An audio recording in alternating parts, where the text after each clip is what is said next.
This is a video about my autologous stem cell transplant journey.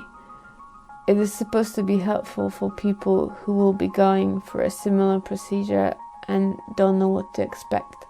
There's no drama here. However, there is TMI, so this is your trigger warning.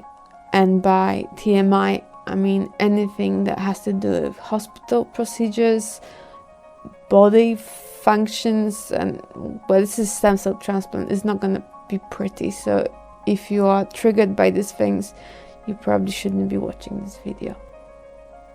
But also I have to tell you that there are some things that happen in the hospital, there are some stories that I would like to share, and because I have no money for a therapist, I got YouTube. I will share it, but this is gonna take some time and I don't want to bring noise to this video. This is supposed to be medical perspective, so I will do it later. There's another video coming, but I would like to record this one with Dion because there's certain attitude when it comes to doctors and patients, and we have observed it during my disability, and we would like to share it with you. Another quick disclaimer: this is my journey, and even though I said it's going to be from a medical point of view, it's not meant to be taken as a medical advice. I'm not your doctor, I'm not even a doctor, so take it as an advice, but always follow what your doctor is telling you. And by the way, I'm not sitting on the sofa, I'm not preaching to you because I'm not feeling very good. So you can start the video. If you are watching this, the chances are that you already know what stem cell transplant is. But if you don't, it's basically wiping out the immune system with very, very harsh chemotherapy over the course of a few days. Well, the chemotherapy takes a few days and they keep you in the hospital a bit longer. All with hope that you will get rid of the antibodies that are causing a glitch in the matrix. In my case, it's stiff person syndrome. It could also be leukemia, blood cancer, MS. You can treat lots of things through stem cell transplant nowadays. I was pushing for stem cell transplant from the very beginning of my diagnosis because I had such a quick onset that I had this feeling that nothing is going to work on me, and the condition was progressing very fast. Of course, I was right, all major treatment failed. By the way, if you would like to know more about my disorder, watch the video that I will link at the end of this one. Also put it in the description, which is the first video we ever recorded. It's a little bit dry, but it's got lots of technical information, so you may find this useful. My neurologist didn't like the idea of stem cell transplant from the beginning, so he took safe route. He applied for rituximab as after IVIG and plasma exchange didn't work. This was the next logical step. The board rejected the idea as there is not enough evidence that it would work. I don't know what board he meant. I guess it's National Institute for Health and Care Excellence, aka NICE, but I don't even know whether he went that far. All I know that he called me one day, he said like, "Oh, rituximab is rejected. If you want, you can get your stem cell transplant now, but you have to promise me that you've got money." And I was like, okay, yeah, I already told you that I've got money. Okay, you can get your referral now.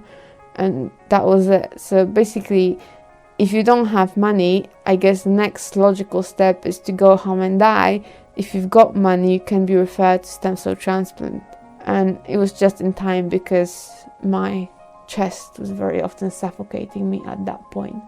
You know, we live in the kingdom, so we are all peasants, so we can go somewhere and die in our dwellings, I guess. Bring out your date! But I promised and promised and promised that I could self-fund. I even promised to oncologists I never promised anyone in my life as much as I promised these medical professionals that yes, I've got money to do that. Please give it to me and rescue my life. I'm getting better! No, you're not.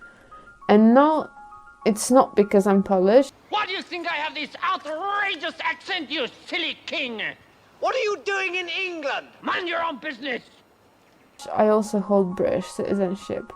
So just to complain a little bit here, the lack of funds has everything to do with the fact that there is not enough evidence that the treatment works, so it is considered experimental, which is ironic because in many cases you are actually given money to go through experimental treatments. But I guess this is because it is not the stem cell transplant itself being tested, but how stiff person syndrome responds to it. In case you don't make it to the end of this video, this is my agenda. I would like to make this horrible disorder more well known, so please help me with spreading awareness. People with multiple sclerosis get it for free, and I have nothing against people with multiple sclerosis. I'm just pointing it out that if you have orphan disorder, people will usually not fight for you. So at the very least, I would like you to be able to push for independent fund request if you've got stiff person syndrome and be accepted. So please share it with anyone you can. So as I said, being out of options, my neurologist referred me to have stem cell transplant. In retrospect, this probably saved my life. The treatment cost me £40,000 in a hospital that agreed to go forward with the idea. And from what I know, it's actually less than a different hospital that does it. And that was a bonus because £40,000 is slightly less than the other hospital. But also this hospital happens to be very close to where we live, so Dion didn't have to stay in a hotel during the procedure. But the problem is that it took place in 2021, which was pandemic time. So Dion was not really allowed to just come in anytime. He had to have PCR test done. Test. And test. So during the stay, he visited me only twice. But because he's my carer and I use a wheelchair, that I'm so hopeless I can't even navigate my world around in it. It was agreed that he would be allowed to any pre and post procedures as long as he gets his brain swabbed for COVID prior to it, every single time, together with me. By the way, this figure of 40,000 is kept secret for some reason, so don't tell anyone, I guess. Whoopsie. I was assigned an oncologist and he referred me to do lots of different tests like kidney, heart and lung functions, lots of blood tests for liver and so on. I've never seen the National Health Service so robust. It was one test after another, a few tests a week, sometimes a day. I was still working at the time, so shout out to my very understanding manager, as lots of tests were during work hours. Even though we didn't really have well-established work hours, we worked flexibly and from home at the time, but still, I missed some meetings. As mentioned, the transplant was autologous, which means I was my own stem cell donor. Also, during the visits with my oncologist, it was decided that I would have a central line put in. I think for this type of therapy, it is preferable to have the line fitted. The day when I had my surgery for the line fitting, my anesthesiologist assured me that she studied really hard how to keep me under the general anesthetics, but at the same time keep me alive. See, the stiff person syndrome is difficult when it comes to surgeries because I was already on lots of sedatives, and there's a thin line between putting me to sleep for the procedure and putting me to sleep forever. She said that she learned a lot, so maybe I'm not less valuable after all. But sometimes policymakers have to say some lives are worth less than others. This was my first proper surgery. The team was amazing. Normally it takes around 2 hours to cannulate me, but this time I just felt sharp pain in my hand and my back relaxing, almost like I was sinking into the stiff table. The line was fitted, everything went fine until the same night, when I got home and fentanyl wore off. I couldn't even go to the bathroom, which is right by the main bedroom. I was in so much pain. The line had 2 bangs that were coming out from my right breast, and it was very uncomfortable. I didn't know how to sleep due to the pain and discomfort. I got a leaflet beforehand, but as per usual, the leaflet was designed for a man's body with no bumps on their chest. Thanks to the fact that my plasma exchange back in 2019 went completely wrong, I also have antibodies against heparin, which is often used in the lines to create a lock, so there are no clots forming.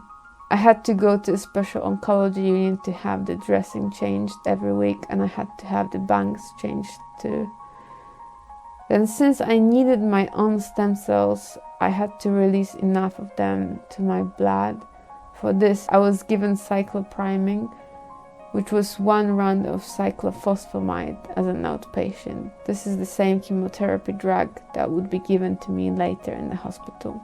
The next 8 days were spent by Dion giving me injections into both sides of my belly so I could release stem cells to my blood. I think he really enjoyed it. It was really painful, but it was just smile on his face every time he was doing it, and he was just coming with the needle and saying that it's time for your injections. I thought I would be able to work during that period, but shit, this was insanely painful. I wasn't sleeping because my job involved a lot of brain action. I was like a zombie throughout the 8 days. On top of that, my head was falling out in clumps, which has nothing to do with my brain working, but I decided to record the video around that time, but I did such a shit job out of that is not very useful, but I will try to include some of it here anyway. During the harvest, my blood was filtered through an apheresis machine and given back to my body, minus the stem cells, and there was no pain. I then had to wait for a call from the hospital, which I was told would happen in a matter of weeks, and they will let me know when the bed is available. We waited maybe a couple of weeks. On Friday I still went to work. Well, I went to the other room. On Saturday the hospital was trying to call me, but I didn't answer because I was scared that this would be it, and I wanted the last Saturday without worrying. I mean, don't get me wrong, I was prepared for it. I knew that was going to happen. I couldn't wait for it to happen. But still, when I was faced with it, I was still scared. On Sunday, I called back and I was told that they had a bed available and I should go in that day in order to not lose it. So we did just that.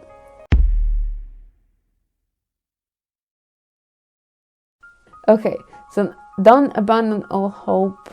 On the contrary, it will keep you going. But abandon all dignity. I will expand on this one later. The room was very nice, but the joke was on me because pretty much the entire time I was connected to the IV machine and I couldn't move much. Not just because I was connected, but also because I was weak and also I was very unwell.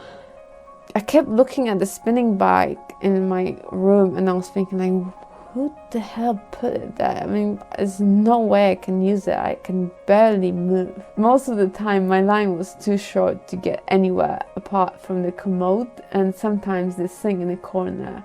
Yes, I am aware I could move the IV machine, but most of the time I was too weak to move on my own, let alone to drag the monstrosity with 4 IV infusion pumps.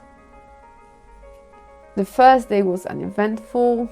I was pumped with lots of priming fluids, had dinner, At night I felt that my entire mouth was on fire, so I was given some ice chips to relieve the pain, the burning sensation.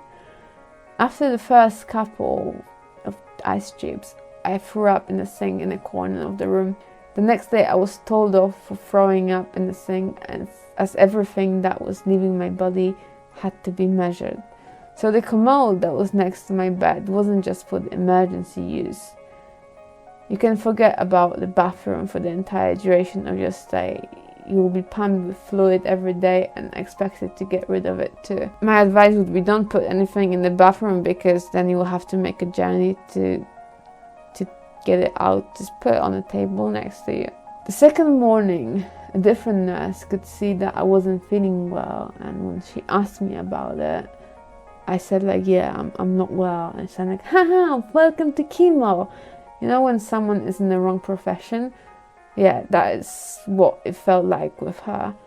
I wouldn't treat anyone I know who's going through chemotherapy with such contempt. That's just ridiculous. It just feels like some people really want to punch down. The story time videos have to follow. There will be no naming and shaming, but I am better now, and I feel like I'm giving away my tokens of appreciation to the best ones. The next few days I was given the same chemotherapy that was used for cyclopriming, cyclophosphamide. I felt really sick, couldn't eat or drink anything. I was throwing up all the time, and at the same time I had to take my standard pills, as coming of 60 milligrams of diazepam, aka Valium, can cause serious seizures and death. Keeping the pills in was a challenge.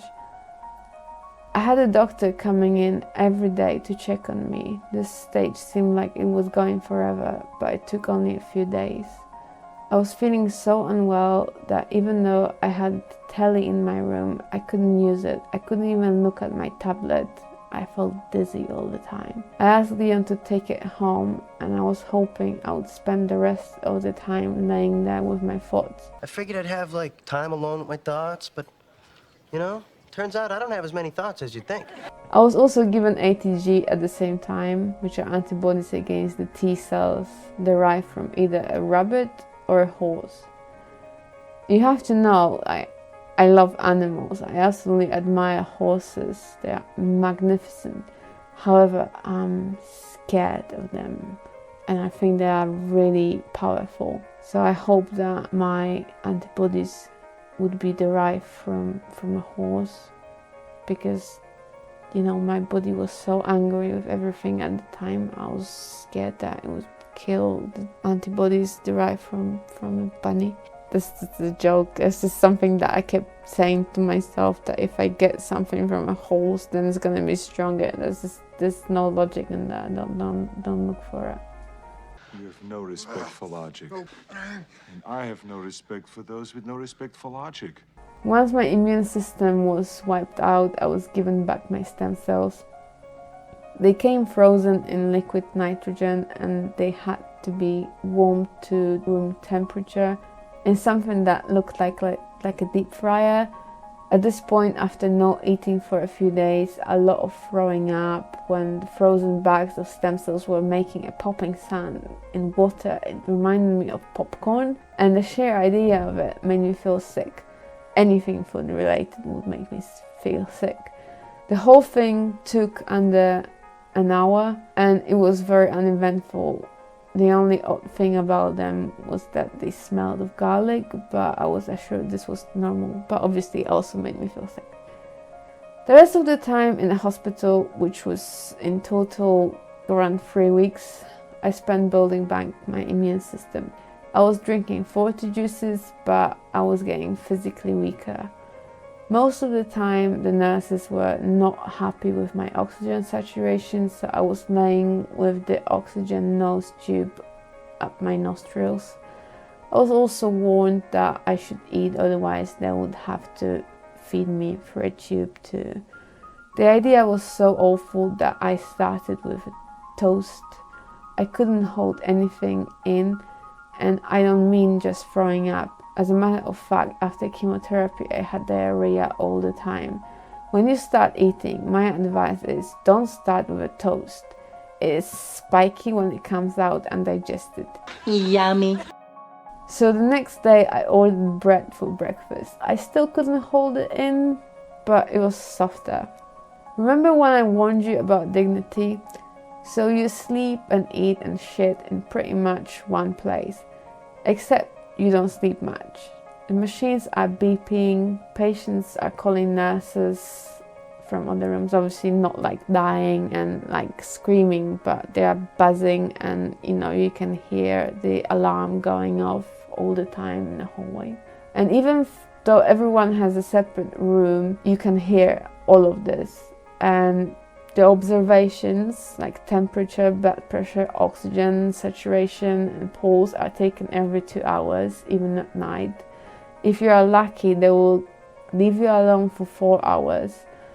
The room has a glass window, so the nurses can check on you through the glass. However, there are some blinds in between there's a double glass, so you do have some privacy. It's not like house episodes. And also your own machines are beeping and whenever the infusion is finished, so you won't get much sleep.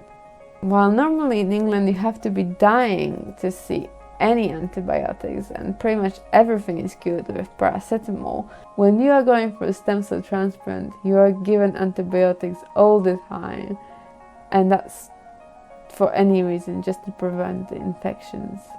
This makes your bowels really unhappy. Usually this is for a good reason, but sometimes it's not. As for pooing, hopefully you make it to the commode and don't have any accidents in bed. During the day, people can totally walk into the room while you are sitting on a commode and see your bare bottom. At first this was weird, but then I was so weak I couldn't care much. Some of them knock and then wait for your response. Some of them knock and then just open the door. So, you just have to be careful.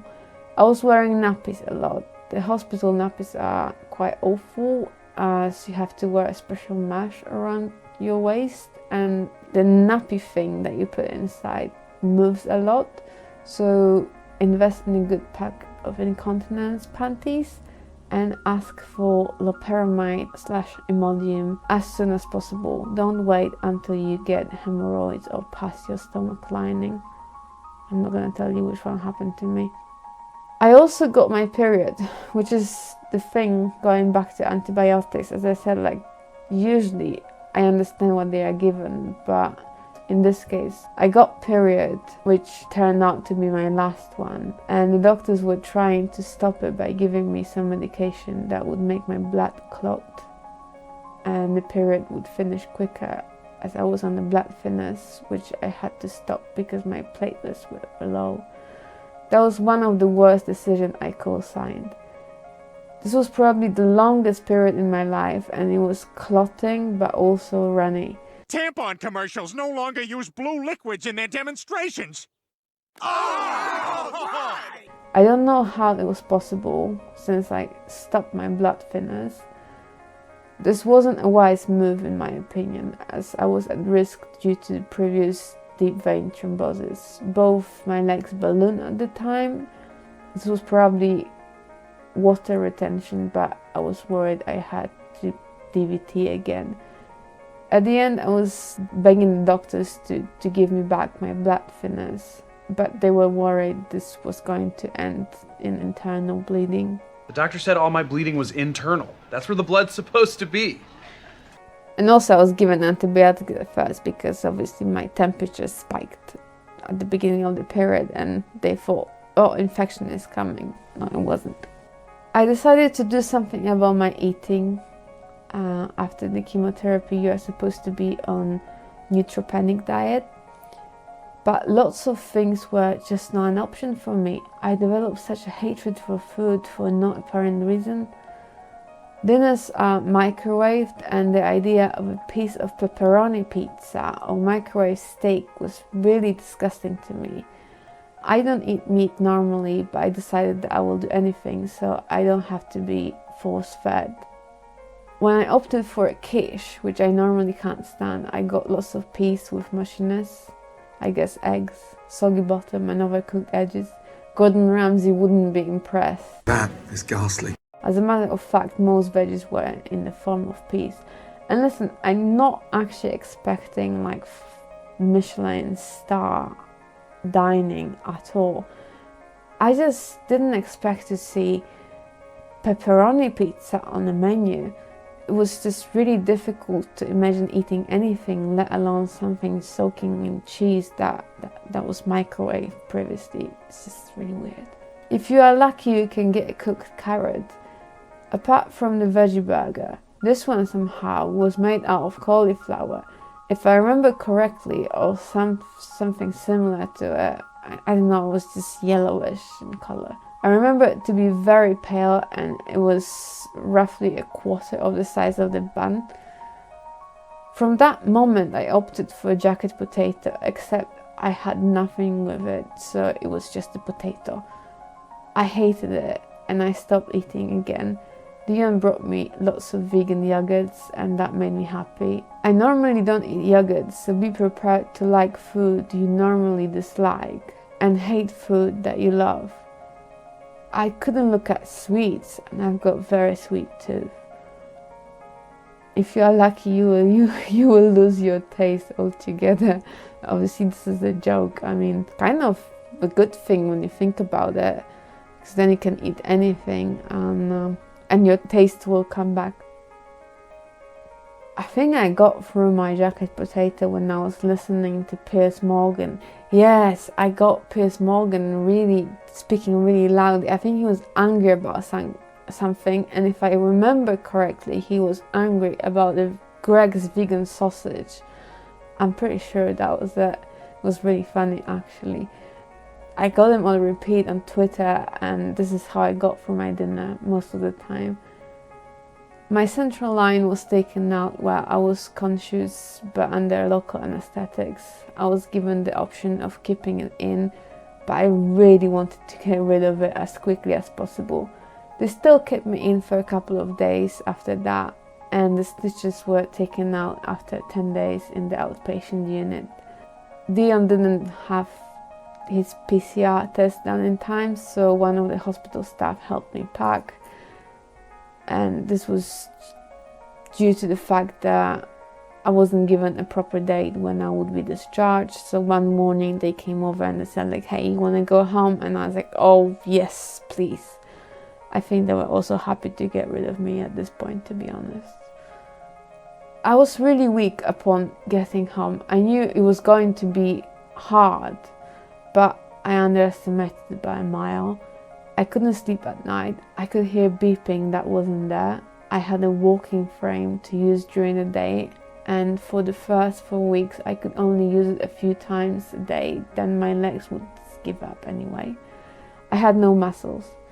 Fortunately, I had my own recovery room with a commode, so I had my privacy back to a certain extent, because the commode wasn't facing the door and Dion would give me a warning whenever he was coming in.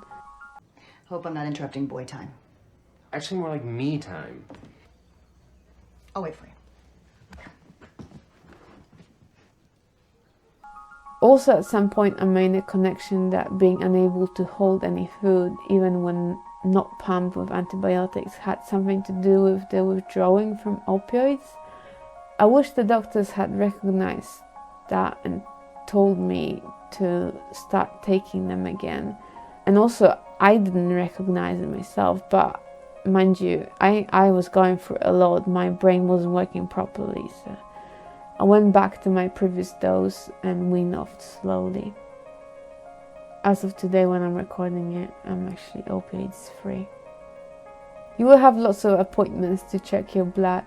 Remove any stitches after the line removal. Your water has to be boiled. Here in England, water is safe to drink from the tap, but you will need to boil it for the first 6 weeks. It is like being a baby, you just sleep, eat and poop. My heart was beating ridiculously fast, and at first I was told it was because I was out of shape, but then it turned out that my thyroid was overactive, so I was put on beta blockers to avoid any heart issues. because my resting beats per minute were like 150. I also hit early menopause, which is why I said to you that in the hospital was my last period. That was my main issue I struggled with this issue to this day. So let me know if you would like a video about this, because I think that people don't talk enough about menopause and they should, and I'm really happy to do so. I'm planning on making a video of all the things that I would have done differently, knowing what I know now. If I was going through this stem cell transplant again, some of them you might find helpful, some of them are already in this video. So I think that's it. Please share this with anyone who might find this useful. Like, comment and consider subscribing. I really don't like saying that because if you're on YouTube, you probably know that, if you want to subscribe, then subscribe. Either way, thank you for watching if you made it so far. If there's one thing that I could ask you to do out of every YouTuber's thing, it's like ring the bell, because my upload is just very chaotic at this point. I'm sometimes feeling really well, sometimes I'm not getting out of bed for days, so hit that bell button so you know when I upload stuff. Thank you for watching. Cheers.